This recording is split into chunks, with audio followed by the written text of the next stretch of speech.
Hi there, I'm Doggy Dan. Welcome to part one of this 5-part series where I'll be sharing with you how I work and giving you some training exercises that you can put into practice straight away with your dog. But first, a big thank you for giving me this opportunity. Okay, now in this first video, we're looking at the very common issue of dogs pulling on the leash. So let's get started by looking at some simple techniques and one of my favorite exercises that you can put into practice today. So here's a short clip from one of my consultations regarding a pulling dog. As you can see, she's a lovely little dog here, or medium-sized dog, and her owner is a guy called Zach, and he's a great guy.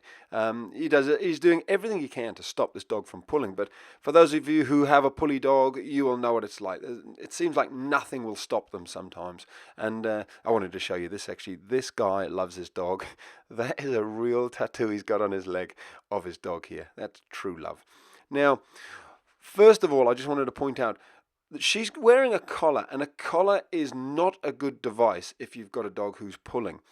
They are very good when your dog is trained, but in the training stages, in the early stages, the learning stage, you don't want to be using a collar because, as you can see, as she pulls forward, Zach pulls backwards, and she just kind of leans into it. It almost encourages the pulling. If you think about it, it's how sort of a husky will pull a sled. You know, the sled is pulling back, and the huskies just keep driving forward. So it also causes, stress to the dog's neck. She's pretty pulley? She's pretty pulling, man. She's pretty. Can you stop her pulling? Or she's pretty good there, but she just doesn't stop. Is that right? Yeah. She just keeps on going. So here's the main exercise I want you to practice. It's called the turn in front, with the emphasis being on the word in front. So keep a shorter lead, a bit of a shorter lead. Pull it in a bit. Now, what I want you to do, because that's good, turn in front of her and turn her around. Turn in front, that's it. Turn her around, that's good. And walk down the street this way a bit, sorry. Keep her on that side. And now turn in front of her again and turn her around again. That's it. Right, now, that's good. Now walk a bit faster. So let me do a slow replay. First of all, I'm talking about the length of the leash. It's way too long. So shorten it up even more. So I'm saying to Zach, no, that's too long. He's just setting his dog up to fail with a leash that long. You want a very short leash, but you want the leash to be loose. And here's the turnaround. So his right thigh goes across the face of the dog. You actually want to turn your dog's head in that situation, get their head to turn, and then you keep your dog in the same hand, sort of keep them on your right in this situation, turn the dog's head again there, beautiful turn. And Zach's walking the dog on the right, that's fine, you can change it later on if you want to. So that simple but powerful exercise is called the turn in front. It's far more effective for stopping your dog from pulling than just yanking on the leash. So I just want you to practice that with your dog when you're out on the walk. How's she doing? Yeah, nice. That's a different dog. Feels better? Yeah, definitely. She's looking, now keep her walking. Yeah. So what you can do now is you can even relax your arm a bit. Yeah. Just give it a little tug back a little bit, that's it. Yeah. And now wind it in a little bit more so it's not so loose. Yeah. That's good. And now turn in front of her again. That's cool. That's cool. Bring her around. That's good, right. So I'm just going to replay that here because there's a lot of little things going on here. First of all, Zach's dog starts to go off and sniff, and he starts to let her. And I have to correct him and say, no, don't let her sniff. You don't want to let your dog to sniff whenever they want to. You must be deciding that. It's something I'll go into more. I call it the structured and the social walk. The other thing, though, is how long the leash is. Look, he's wound it in there a bit, but it's still too long. You see how long that leash is? It's very hard for him to relax his arm. Look how high his arm is. And that's all because the leash is just way too long. So wind it right in there. She's happier on that shorter leash. So what I thought I'd do is I'd just demonstrate what I mean by a very short leash. I'm not doing anything different. I'm just got a much shorter leash. And when she pulls, I lift it up a little bit. But I'm going to turn in front here.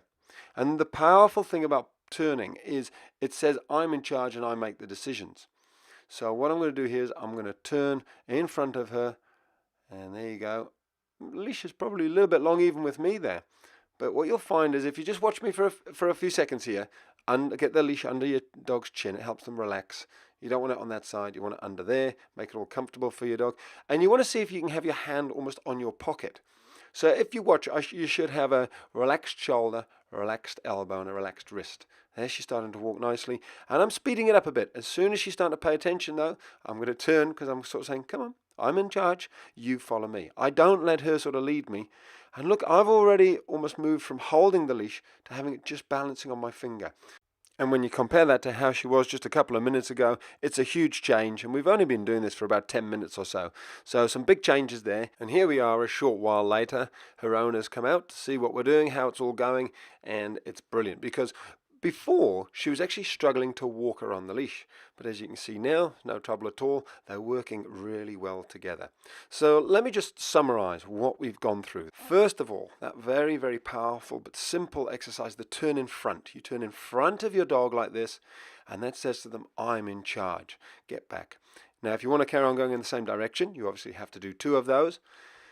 That's beautiful. Now, the second thing is a short leash. You don't want a long leash. You want it nice and short, but loose, just like we have here. That stops the dog from being able to change sides and wander off and do their own thing. The third thing is you want to be able to have a nice relaxed shoulder, elbow, and wrist. So effectively, with that short leash, your hand should be able to relax nicely on your pocket. Even if you turn your dog around, you shouldn't have to be lifting your arm up high in the sky. It should be down by your side like it is here.